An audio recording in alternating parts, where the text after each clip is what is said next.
अनन्या की सास सुलेखा अपनी बहू को कुछ खास पसंद नहीं करती थी और इसीलिए दोनों सास बहू में आए दिन झगड़ा होता ही रहता। सास बहू के झगड़े के चक्कर में अनन्या के पति पीयूष की जिंदगी मुश्किल में पड़ गई थी।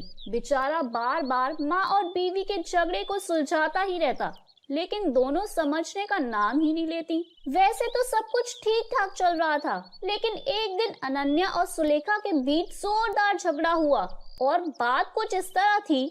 अरे बहू, मैंने तुझे कल अपनी एक साड़ी धोने के लिए दी थी ना। हाँ मम्मी जी, वो साड़ी धोकर मैंने आपकी अलमारी में रख दी है। अरे मैं उसी की बात कर रही हूँ। जरा देख तो इस साड़ी को, देखकर किसी भी तरह से लगता है कि ये साड़ी धुली हुई है। अरे मम्मी जी, मैंने आपकी साड़ी वॉशिंग मशीन में अच्छे से धोकर सुखाकर आपकी अलमारी में तय बनाकर रख दी है। आपके जो नखरे ही खत्म नहीं होते। अरे कैसी बात कर रही है मुझसे, मेरे नखरे? अरे पीयूष, जरा देख तो, ये साड़ी धुली हुई लग रही है क्या? अरे मम्मी, जब अनन्या कह रही है कि उसने साड़ी धोई थी तो मान लो ना। हर बात पर झगड़ा करना जरूरी है क्या? वो क्या है ना पीयूष जी, तुम्हारी माँ को तो मेरे हर काम में नुक्स निकालने की आदत पड़ गई है। जब तक दो चार खरी खोटी सुना नहीं देती ना, इनका दिन नहीं निकलता। अरे चुप कर, बहू होकर मुझे जवाब दे रही है। एक तो गंदे कपड़े उठाकर अलमारी में रख दिए, ऊपर से कैंची की तरह कचर कचर बोली जा रही है। अरे मम्मी जी, आपको समझ नहीं आता क्या?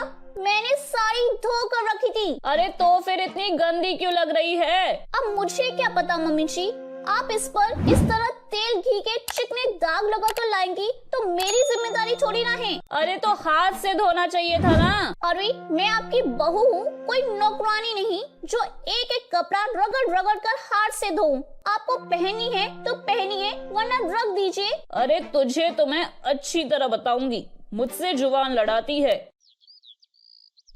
एक दिन सुबह के वक्त। अरे अनन्या, मेरी व्हाइट शर्ट कहाँ है?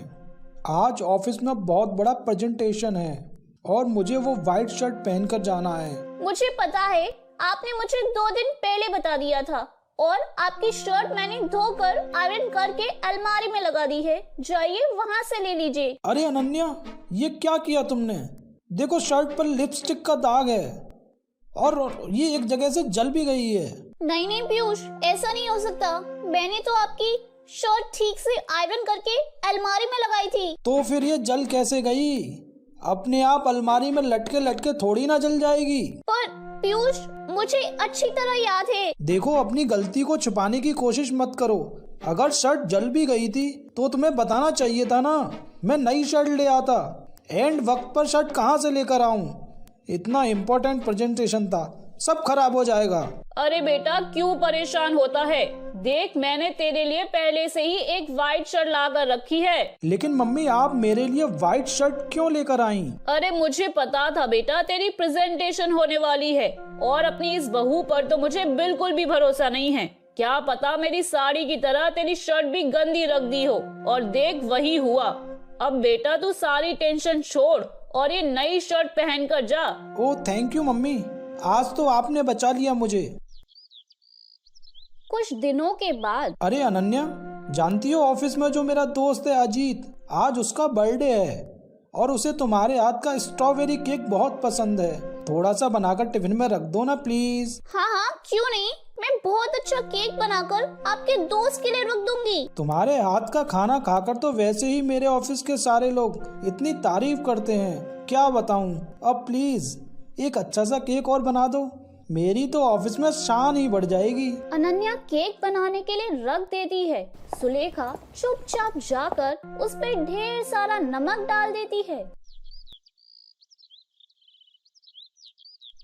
देख अजीत, तेरी भाभी ने तेरे लिए स्ट्रॉबेरी केक बनाकर भेजा है, तुझे बहुत पसंद है ना? यार तू बहुत किस्मत वाला है, भाभी इतना अच्छा खाना बनाती हैं और साथ में केक भी। मेरी तरफ से भाभी को थैंक यू बोलना। थैंक यू बाद में, पहले ये केक खाकर देख, बहुत मेहनत से बनाया है अनन्या ने। थू थू थू। अरे यार, केक में तो बहुत सारा नमक है, लगता है भाभी ने शक्कर की जगह आथू बहुत सारा नमक डाल दिया है। अरे पीयूष, तू तो अपनी बीबी की कुकिंग की बहुत तारीफ करता फिरता है, जरा पूछना अपनी बीबी से केक में नमक कब से पड़ने लग गया? क्या यार, तुझे मेरा ही जन्मदिन मिला था बिगाड़ने के लिए? केक नहीं लाना था तो मत लाता, कम से कम मुझे ये नमक वाला केक तो नहीं खिलाता। अरे नहीं यार, अनन्या ऐसा नहीं कर सकती, जरूर कोई गड़बड़ हुई होगी। घर जाने के बाद अनन्या, अगर तुम्हारा केक बनाने का मन नहीं था तो ना बनाती, लेकिन मेरी बेइज्जती कराने की क्या जरूरत थी? हैं? आपकी बेइज्जती? आप ये क्या कह रहे हैं? मैंने तो सुबह आपको इतनी अच्छी तरह से केक बना कर दिया था। हाँ, लेकिन इतना सारा नमक डाल दिया था कि आज ऑफिस में अच्छा खासा मजाक बना है मेरा। सारे दोस्त हंस रहे थे मुझ पर। अरे बेटा, मैंने तो तुझे पहले ही समझाने की कोशिश की थी। एक नंबर की गैर जिम्मेदार लड़की है, कोई काम ठीक से नहीं करती। उस दिन भी गंदी साड़ी रख दी थी मेरी अलमारी में और झूठ बोल रही थी। कुछ दिनों के बाद अनन्या, देखो मैंने अपना लैपटॉप चार्जिंग पर लगाया है, उसे अच्छी तरह चार्ज होने देना। मेरी एक अर्जेंट मीटिंग है, प्लीज चार्जिंग से मत हटाना। हाँ हाँ ठीक है, मैं नहीं हटाऊंगी। सुलेखा चुपचाप से जाकर चार्जिंग का बटन बंद कर देती है। थोड़ी देर बाद अरे ये लैपटॉप चार्ज क्यों नहीं हुआ और ये बटन किसने बंद कर दिया? अनन्या इधर आओ। क्या हुआ? क्यों चिल्ला रहे हो इतना? अनन्या, मैंने तुमसे कहा था ना, मेरा लैपटॉप चार्जिंग पर लगा हुआ है, मेरी इम्पोर्टेंट मीटिंग है, तुमने उसका स्विच ऑफ क्यों कर दिया? अरे पर मैंने ऐसा कुछ नहीं किया, और मैं क्यों स्विच ऑफ करूंगी? कुछ दिनों से देख रहा हूँ अनन्या, तुम मेरा हर काम बिगाड़ देती हो।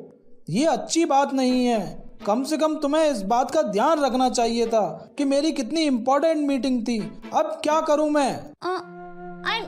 I'm sorry पीयूष जी, लेकिन सच में मैंने जानबूझकर कुछ नहीं किया। अगर जानबूझकर नहीं किया तो क्या सब कुछ अपने आप हो जाता है? कभी मेरी शर्ट जल जाती है, कभी केक में नमक डल जाता है। आप मेरी बात क्यों नहीं सुनते? मैंने जानबूझकर कुछ नहीं किया। फिर से वही बात। अरे कितनी बार तुम्हें समझा चुका हूँ, इस तरह मेरे काम मत बिगाड़ा करो। तुम जानती भी हो मुझे कितनी प्रॉब्लम होती है। ऑफिस में तो मेरी पहले ही बेइज्जती हो चुकी है और अब ये मीटिंग भी मेरे हाथ से निकल गई। अनन्या को कुछ समझ में नहीं आता कि आखिर उसके साथ ये सब क्या हो रहा है और क्यों हो रहा है। फिर कुछ दिनों के बाद पीयूष अपने ऑफिस से कुछ फाइल लेकर घर आता है। अनन्या, ये कुछ फाइलें हैं, इन्हें संभाल कर रख दो और प्लीज इस बार कोई गड़बड़ी नहीं होनी चाहिए। नहीं पीयूष जी, कोई गड़बड़ नहीं होगी। मैं सारी फाइल्स ना अपनी अलमारी में लॉक करके रखूंगी और चाबी अपने पास रखूंगी। अनन्या, जरा अलमारी की चाबी तो देना। क्यों मम्मी जी, आपको क्या काम है? पीयूष जी की कुछ जरूरी फाइल्स रखी है उसमें और मैं नहीं चाहती कि इस बार कोई गड़बड़ हो। पता नहीं कुछ दिनों से हर काम खराब हो जाता है। अरे मुझे उसमें से पैसे निकालने हैं और उसके बाद ले लेना अपनी चाबी। मैं खा थोड़ी ना जाऊंगी तेरे पति की फाइल। अनन्या को अपनी सास पर शक होता है। चाबी देने के बाद वो चुपचाप छिपकर अपनी सास की हरकत देखती है। ये फाइल उठाकर डस्टबिन में डाल देती हूँ, फिर देखती हूँ कैसे पीयूष इसकी खबर लेता है। इस बार तो छोड़ेगा नहीं इसे। वैसे भी पिछली बार मैंने जो कुछ भी किया है उसकी वजह से अच्छी खासी डांट पड़ी है, मजा आ जाएगा। अच्छा तो ये बात है, सारा काम मम्मी जी बिगाड़ देती हैं, वो भी सिर्फ इसलिए क्योंकि मेरा उनसे झगड़ा हो गया है। सास के जाने के बाद अनन्या पीयूष को बुलाकर लाती है। क्या हुआ अनन्या, क्या दिखाना है? ये देखिए, आपकी फाइल डस्टबिन में पड़ी हुई है। इसीलिए तो कहा था संभाल कर रखना, और तुमने उठाकर ये फाइल डस्टबिन में डाल दी। मैंने नहीं, तुम्हारी मम्मी ने डाली है मुझसे बदला लेने के लिए, ताकि तुम मुझे डांटो। और अगर मैंने डाली होती तो मैं तुम्हें दिखाने के लिए बुलाकर थोड़ी न लाती। सही कह रही हो, मैं अभी जाकर मम्मी से बात करता हूँ। थोड़ी देर बाद मम्मी, सच सच बताइए, मेरी फाइलें अलमारी से निकालकर डस्टबिन में आपने डाली थी ना? अरे अपनी माँ पर इल्जाम लगाता है, शर्म नहीं आती तुझे? मैं इल्जाम नहीं लगा रहा हूँ मम्मी, जो सच है मैं वही पूछ रहा हूँ। आप जल्दी से बताइए, आपने ऐसा क्यों किया? अरे तो क्या करती मैं? तेरी बीवी मुझसे झगड़ा करती है, उल्टे सीधे जवाब देती है, मुझे उससे बदला लेना था। अरे मम्मी, लेकिन आप लोगों के झगड़े के चक्कर में मेरा कितना नुकसान होता है, ये कभी सोचा है आपने? मम्मी जी, अगर आपका बदला पूरा हो गया हो तो आइंदा ऐसी कोई हरकत मत करना, क्योंकि अब आपकी सच्चाई हमारे सामने आ चुकी है। अरे ये तो वक्त ही बताएगा कि मैं क्या करूंगी और क्या नहीं। मम्मी जी, कहा ना आप ऐसा कुछ नहीं करेंगी। अरे मेरी जो मर्जी होगी मैं वही करूंगी। मेरा सर घूम रहा है। सास बहू के झगड़े में मेरी जिंदगी का तो कचरा हो गया है, कचरा।